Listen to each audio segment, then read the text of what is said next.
હમ હરે તવ પાદૈક મૂલ દાસાનુદાસો ભવિતા.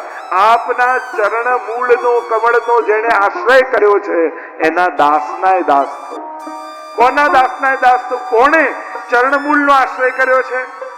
તો રાસ પંચાધ્યાયમાં જવું પડે. જે વૃત્રાસુર કહે છે ને અહમ હરે તવ પાદૈક મૂલ, આ પાદૈક મૂલ એ શબ્દનો પ્રયોગ રાસમાં ગોપીઓએ કર્યો. મૈવમ વિભોરતિ ભવાન ગદિતુમ સંસમ સંત્યજ્ય સર્વ વિષયાન તવ પાદ મૂલ. આપના ચરણ મૂલનો અમે આશ્રય કર્યો છે.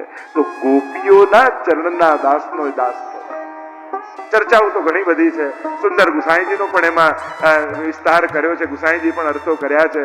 અને દાસાનું દાસો ભવિતાસ્મિ ભૂય, ભવિષ્યમાં આવતા જન્મમાં દાસનો દાસ થો. મનસ્મરેતા, મન આપનું સ્મરણ કરે, વાણી આપના ગુણોનું ગાન કરે. ધર્મ અર્થ કામ અને મોક્ષ વૈષ્ણવના ચારે પુરુષાર્થ બતાવ્યા અહીંયા. જે ચતુશ્લોકી ગ્રંથમાં 16 ગ્રંથમાં મહાપ્રભુજીએ વૈષ્ણવના ચારે પુરુષાર્થ બતાવ્યા છે એનું જ વર્ણન આ વૃત્રાસુરમાં ચતુશ્લોકીમાં છે. મહાપ્રભુજી ચારે વૈષ્ણવના પુરુષાર્થ સમજાવતા આજ્ઞા કરે છે. પુષ્ટિ માર્ગે હરિર દાસ્યમ ધર્મ, અર્થો હરિરેવહિ, કામો હરિર દિદૃક્ષૈવ, મોક્ષ કૃષ્ણસ્ય ચેત્રુવ. ચારે પુરુષાર્થ બતાવે. ધર્મ શું છે વૈષ્ણવનો? સર્વદા સર્વભાવેન ભજનીયો વ્રજાધિપ સસ્યાયમેવ ધર્મો હિ નાન્ય ક્વાપી કદાચ. પ્રભુની દાસતા એ જ ધર્મ છે. અર્થ પ્રભુ જ અર્થ છે. ધર્મ હિતે પાયો યહ ધન. વૈષ્ણવનું સાચું ધન કયું? જો ધન શેના માટે હોય? સુખ માટે. વૈષ્ણવનું સાચું સુખ કયા ધનથી મળશે?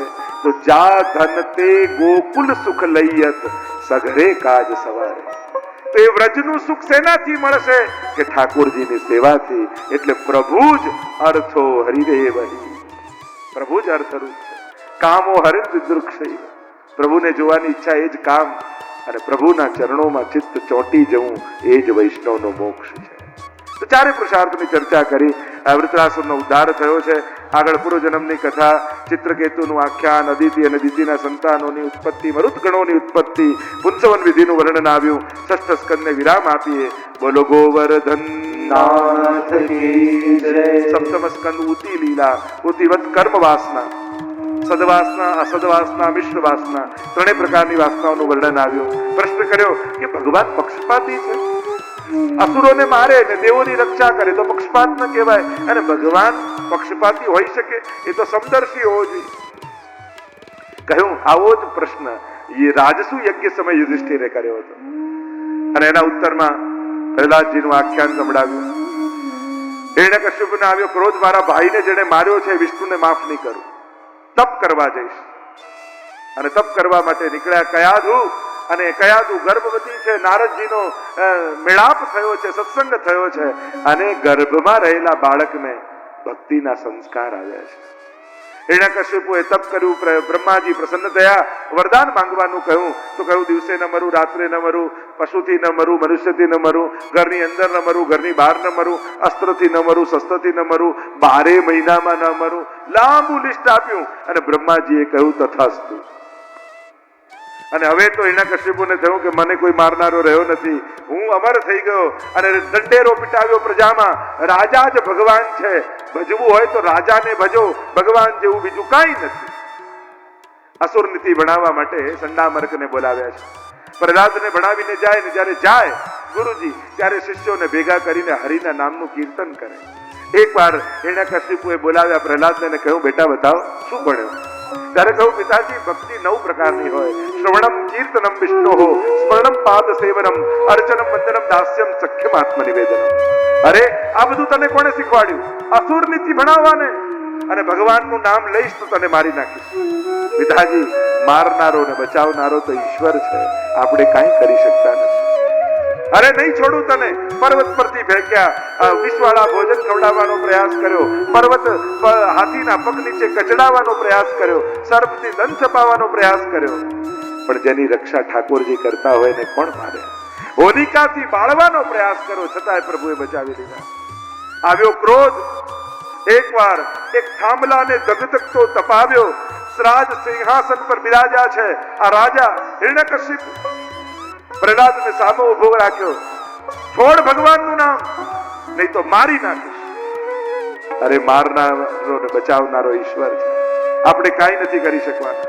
આ ઈશ્વર, આ ભગવાન શું કરે છે? ક્યાં છે તારો ભગવાન? પિતાજી પ્રશ્ન જ ખોટો છે. એ તો ક્યાં નથી, એ તો કણકણમાં છે.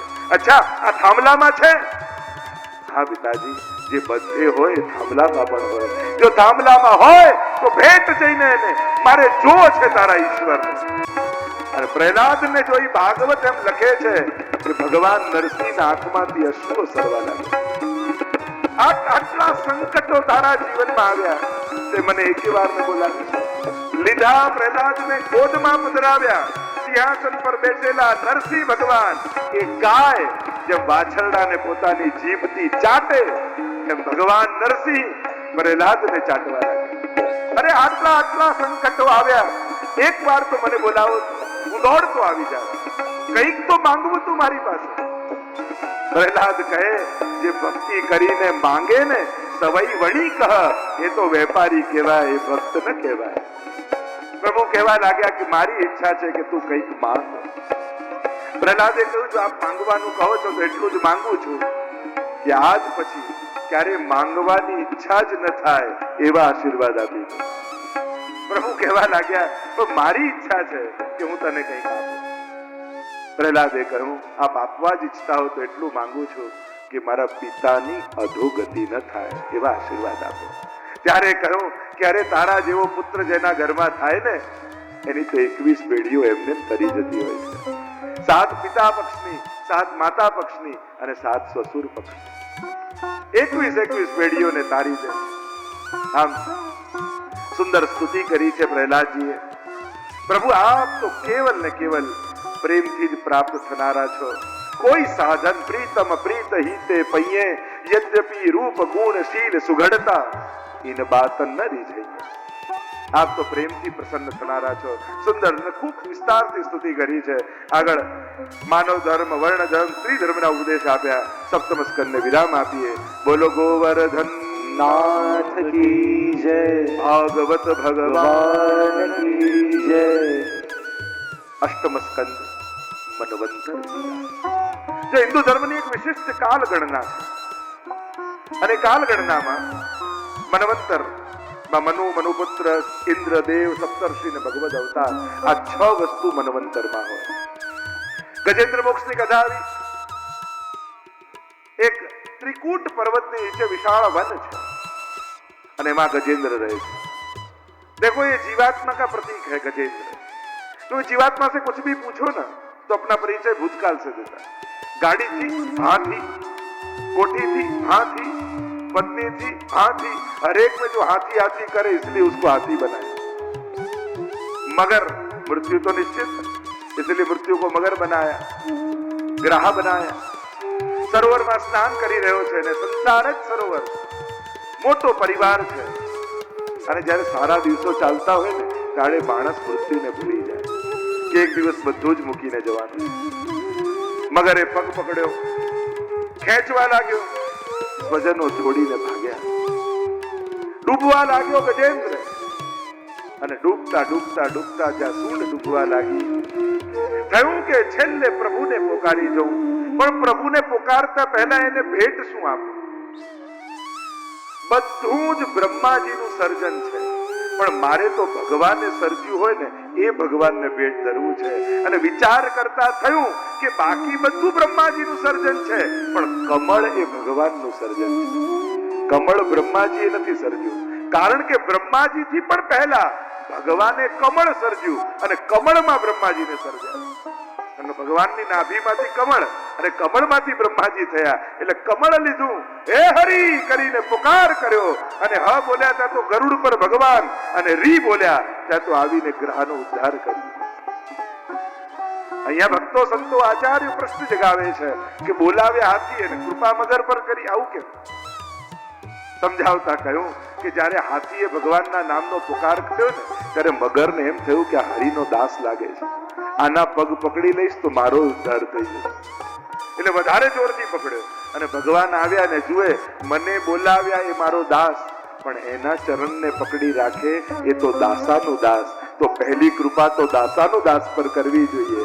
એટલે પહેલા ગ્રહનો ઉદ્ધાર કરે.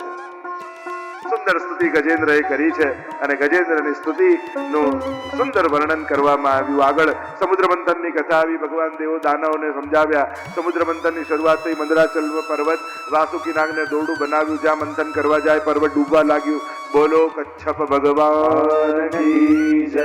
આધાર મળ્યો ને સમુદ્ર મંથન શરૂ થયું અને 14 રત્નો નીકળ્યા છે.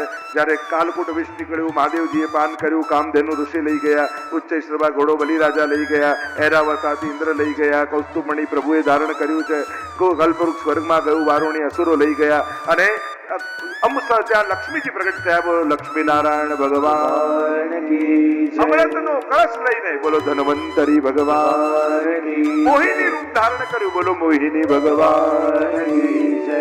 અસુરોને સમજાવ્યા. મોહિની રૂપે એવા મોહિત કરી દીધા કે આ અમૃતનું ઉપરનું ઝોળ પેલા દેવતાઓને પીવડાવી દો, રગડો તો નીચે છે, એ તમને અસુરોને પીવડાવી.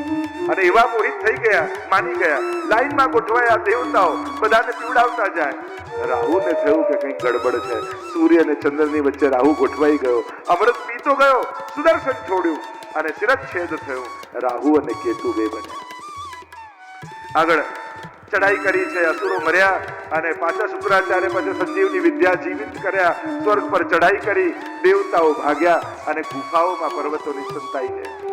દેવતાઓની માતા અદિતિને થયું, વિનંતી કરી છે કશ્યપને, કઈક કૃપા કરો કે મારા પુત્રોને ફરી સ્વર્ગની પ્રાપ્તિ થાય. પયોવ્રતની વિધિ બતાવી છે અને 12 દિવસ પય પાન કરી અને જે વિધિનું સુંદર વર્ણન આવ્યું. પયોવ્રતની વિધિ કરી છે. યોગ્ય સમય આવ્યો ભાદરવમાં દ્વાદશી. બોલો વામન ભગવાન કી જય. વામન ભગવાન પ્રગટ થયા. બધા દેવતા ઉપહાર આપ્યા. કોઈએ કમંડલ, કોઈએ મુંજી, કોઈએ મેખલા, કોઈએ દંડ, જુદા જુદા ઉપહારો લઈ વામન ભગવાન ચાલ્યા ભૃગુ કચ્છ, ભરૂચ. ત્યાં નર્મદાજીના તટ ઉપર બલિરાજા યજ્ઞ કરી રહ્યા છે. જ્યાં વામન ભગવાનને આવતા જોયા, સ્વાગતમ તે નમસ્તુભ્યમ. અરે મહાપુરુષ જાણે સાક્ષાત સૂર્યનારાયણ બ્રાહ્મણનું રૂપ લઈને આવ્યા હોય એવું લાગ્યું. બહાર પધાર્યા, સ્વાગત કરવા લાગ્યા. કહ્યું આપને શું આપવું, આપ માંગો આપ. શુક્રાચાર્યજી જોડે હતા એમના ગુરુ. કહ્યું અરે આ તો વિષ્ણુ છે, આને આવું ન કહીશ તો બધું લઈ જશે. અરે આખી દુનિયા જેની પાછળ હાથ ફેલાવતી હોય એ મારા આંગણામાં માંગવા આવે તો મારા જેવો ભાગ્યશાળી બીજો કોણ? રોકવાનો પ્રયાસ કર્યો, ન રોકાયા. કહ્યું આપ માંગો એ આપું, ભૂમિ આપું, આપના વિવાહ કરાવું, ગૌદાન કરું, આપ કહો એ આપું. કહ્યું કે 3 ડગલા ભૂમિ એ પણ મારા ડગલે માપું. 6 નાના ને વાતે નાની કરી. મારી પાસે માંગનારો પોતે દાતા બની જાય, પછી ક્યાંય માંગવા ન જવું પડે. આપવું હોય તો આપ, નહીં તો આ ચાલે. સંકલ્પ કર્યો અને જ્યાં સંકલ્પ કર્યો ત્યાં તો વિરાટ બન્યા વામન. 2 ડગલામાં બધું જ માપી દીધું. બ્રહ્મલોકમાં ચરણ ગયા. બ્રહ્માજીએ ધોયા ને કમંડળમાં ભર્યા. એ જ ગંગાજી છે જેની આગળ કથા આવશે. અહીંયા બાંધ્યા બલિરાજાને. 3 ભૂમિ 3 ડગલા માપવા મહાનની વાત હતી. 2 ડગલામાં તો બધું આવી ગયું. બતાવો ત્રીજું ડગલું ક્યાં મૂકવું? બલિરાજાએ મસ્તક ઝુકાવ્યું અને કહ્યું ને ત્રીજું ચરણ મારા મસ્તક પર બદલાવો. 2 ડગલામાં સર્વનું સમર્પણ, 3જા ડગલામાં સ્વનું સમર્પણ અને આમ 3 ડગલામાં સર્વસ્વનું સમર્પણ બલિરાજાએ. બલિરાજા કો સમર્પણ સાચો. અને આમ બલિરાજાએ સર્વસ્વનું સમર્પણ કર્યું. સુતરલોકનું રાજ્ય આપ્યું. પ્રભુ દ્વારપાલ બન્યા. લક્ષ્મીજી એમને છોડાવ્યા. આગળ મત્સ્ય અવતારની કથા આવી. સત્યવ્રત રાજા કૃતમાલા નદીના કિનારે અંજળી લીધી ને જળમાં આંજળીમાં માછલી આવી. કુંડામાં મૂકી, કુંડા જેટલી થઈ ગઈ. મોટા પાત્રમાં મૂકી, એટલી થઈ ગઈ. સરોવરમાં મૂકી, સરોવર જેવી થઈ ગઈ. દરિયામાં મૂકી, દરિયા જેવી થઈ ગઈ. પૂછું આપ છો કોણ? બોલો મત્સ્ય ભગવાન કી જય. પ્રલય કાળ નિકટ આવી રહ્યો છે. પ્રલય કાળમાં બધું જલમાં ડૂબશે ત્યારે તારી પાસે એક નાવ આવશે. હું આવીશ, મારા સિંહ જોડે નાવને બાંધી દેજે. અને જ્યાં સુધી પ્રલય ચાલશે ત્યાં સુધી વેદની તારે રક્ષા કરવાની. આ ગુરુનો અવતાર છે. મહાપ્રભુજી કહે છે હયગ્રીવ જ્યારે વેદોને અરણ્ય જો આજે પણ બેટ દ્વારકામાં શંખોદ્વાર જે તીર્થ કહેવાય છે અને ત્યાં એના ઉદ્ધારની કથા આવે છે. અને આમ મત્સ્ય અવતાર થયો. અષ્ટમ સ્કંદને વિરામ આપીએ. બોલો કૃષ્ણ કનૈયા લાલ કી જય. 9મા સ્કંદ ઈશાનું કથા, 24 અધ્યાય. ઈશસ્ય અનુગામી નામ કથા, ભક્તોના ચરિત્ર 9મા સ્કંદમાં. સુદ્યોનમની કથા આવી, નભગના પુત્ર નાભાગની કથા આવી. જ્યારે ભણવા ગયા ને આશ્રમમાં, ગુરુકુળમાં, તો ભાઈઓએ ભાગલા પાડી દીધા. આવ્યા ને પૂછ્યું, મારા ભાગમાં શું આવ્યા? તારા ભાગમાં બાપુજી આવ્યા છે. પિતા મળ્યા, પિતાની સેવા કરી, મહાદેવજીની કૃપા થઈને સર્વ સંપત્તિને પ્રાપ્ત થયા.